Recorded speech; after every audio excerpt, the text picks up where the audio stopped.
Iran सतरे गोटे बड़ षड्यंत्र रचिबा पई जाउची कि एवं ईरान कहबा पई चाहूची कि जे खामनेई को मारिच परमाणु पकेइबु।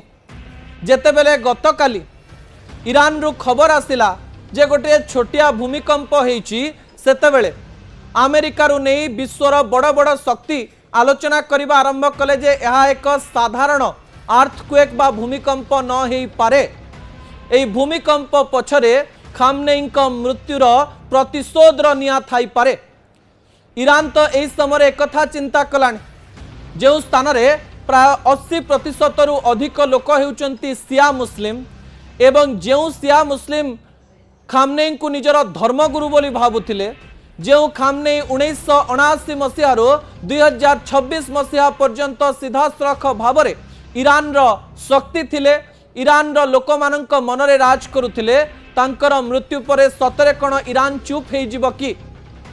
खामनेई परमाणु अस्त्र तैयारी करिबा पई आज मृत्यु मुखरे पड़िचंती। जो खामनेई परमाणु अस्त्र को नहीं सीधा सड़क भाव में अमेरिका सहित चैलेंज करिचंती, सेही परमाणु अस्त्र को खामनेई मृत्युर प्रतिशोध रे व्यवहार करिबो कि ईरान?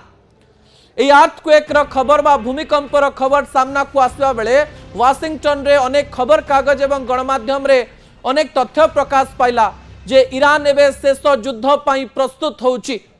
ईरान एबे कहूची जे हमकु आ विश्वर कोनोसी कथा देखिबार नाही, खामनेई को मारिच माने आमे अमेरिका को ध्वंस करिदबु, आमर जेतिकी हेई पारिबो। जदि परमाणु को नहीं खामनेई एते वर्ष धरी रिसर्च करुथिले, गवेषणा करुथिले एवं एही शक्ति को आम देश को आनिबा पई विभिन्न प्रकार रे निजर जीवन को बलिदान देइथिले, ताले एही परमाणु को आमे अमेरिका को मारिबारे कोन पई व्यवहार करिबु नाही, ए कथा को नेकिरी आलोचना करा जाउछि।